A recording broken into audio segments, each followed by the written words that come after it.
Ya, Assalamualaikum warahmatullahi wabarakatuh.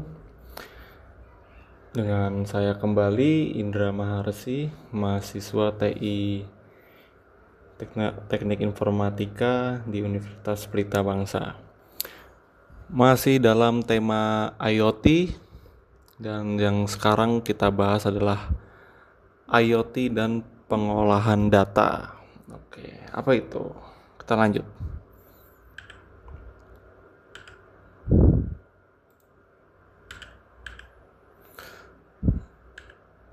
Oke, yang pertama, peran IoT dalam pengolahan data. IoT memberikan kontribusi besar dalam mengumpulkan, memproses, dan menganalisis data secara cepat dan akurat. Hal ini memungkinkan pengambilan keputusan yang lebih baik berdasarkan informasi yang diperoleh dari lingkungan. Lalu apa aja tuh tahap-tahapnya tuh ya pengolahan datanya ya? Itu ada satu, pengumpulan data. Jadi kayak sensor mendeteksi dan mengumpulkan data mentah dari lingkungan fisik secara real time. Lalu ada pengolahan data ya. Nah, data mentah dibersihkan, ditransformasi, dan dianalisis agar menjadi wawasan yang berharga. Lalu pengiriman data. Data dikirim melalui jaringan kabel ataupun nirkabel ya ke server atau platform analisis. Lalu yang terakhir itu ada pengambilan keputusan. Hasil analisis digunakan sebagai dasar tindakan dan pengambilan keputusan yang lebih akurat. Lalu ke proses 1, kita ke proses pengumpulan data. Jadi langkah awal dalam ekosistem IoT adalah mendapatkan data mentah dari dunia fisik. Jadi keberadaan kita nih fisik ini di ruangan atau apa, itu kita diambil dulu datanya ya, pakai sensor itu biasanya kawan-kawan. Nah, proses ini melibatkan beberapa tahap penting yang harus dilalui sebelum data siap untuk dikirim dan diolah lebih lanjut. Salah satunya pendeteksian fenomena. Sensor mendeteksi perubahan lingkungan seperti suhu atau gerakan. Lalu konversi ke data digital, informasi fisik diubah menjadi format digital agar dapat diolah oleh perangkat elektronik. Lalu penyimpanan sementara, data disimpan sejenak di sensor sebelum dikirim. Lalu pengiriman data, data dikirim melalui jaringan kabel atau nirkabel ke server atau ke platform analisis. Jadi tantangannya itu pemilihan sensornya harus tepat ya, kondisi data dan kesediaan energinya, baterainya, listriknya, dan konektivitas jaringan yang andal, yang lemot. Jadi kalau misalnya internetnya lemot, itu bisa memperhambat ya data itu ditransfer dari sensor ke server.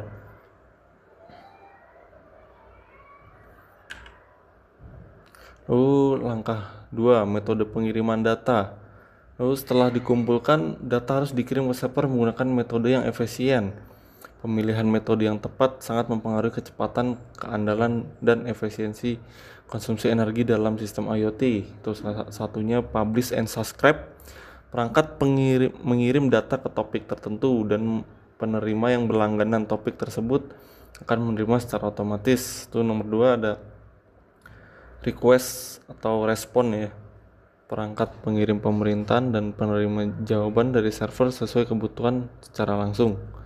3 ada batching ya, atau data dikumpulkan terlebih dahulu lalu dikirim sekaligus dalam satu kelompok untuk efisiensi bandwidth. Lalu ada prioritas, data kritis atau data darurat diberikan jalur pengiriman lebih tinggi untuk memastikan respon yang cepat dan tepat. Lalu langkah 3 ada pengelolaan data IoT ya. Data mentah melewati tahap agar menjadi wawasan yang berharga. Setiap tahapan memiliki krusial, memastikan kualitas dan kegunaan dari hasil analisisnya. Itu penerimaan, pembersihan. Jadi pengolahan itu udah penerimaan, dibersihkan dulu, transformasi, analisis, visualisasi. Nah, proses tahap ini memastikan bahwa data sensor diubah menjadi wawasan yang dapat ditindaklanjuti, mulai dari penerimaan hingga pengambilan keputusan yang tepat. Lalu langkah 4 itu tahap analisis. Jadi apa aja analisisnya? Itu ada analisis deskriptif, meringkas karakteristik data, secara statistik untuk memahami kondisi umum dan data yang dikumpulkan sensor. Lalu ada analisis pemetaan menggunakan data geospasial untuk memahami lokasi distribusi geografis dari perangkat dan kejadian. Lalu ada analisis prediktif, menerapkan algoritma untuk meramalkan masa depan berdasarkan data historis yang telah dikumpulkan dari sensor. Ini masuknya machine learning ya, menggunakan algoritma cerdas untuk menemukan pola konteks yang tidak dapat teridentifikasi secara manual dari data IoT berskala besar. Lalu untuk studi kasusnya tuh kayak smart home ya, IoT dalam kehidupan nyata itu kayak sebagai contoh di smart home, sensor suhu dan gerak mengumpulkan data kemudian dikirim ke platform pusat untuk dianalisis dan ditindaklanjuti secara otomatis. Jadi cara kerjanya pengumpulan datanya tuh dia dari sensor dulu, sensor suhu dan gerak di suhu ruangan, mengumpulkan data kondisi lingkungan rumah secara terus-menerus dan real time, lalu mengirim ke platform pusatnya. Data dari semua sensor dikirim melalui jaringan nirkabel wifi ya ke platform analisis terpusat dan diproses lanjut. Lalu ada identifikasi pola energi. Analisa data digunakan untuk mengidentifikasi pola penggunaan energi hingga penggunaan lampu dan AC menjadi lebih efisien dan hemat. Ya, kurang lebih seperti itu teman-teman untuk tema untuk pengumpulan data dalam IoT ya. Nah, jadi kita juga punya gambaran untuk study case-nya dan cara-cara pengumpulan data IoT-nya tersebut, cara kerjanya. Oke, cukup sekian dari saya. Assalamualaikum warahmatullahi wabarakatuh.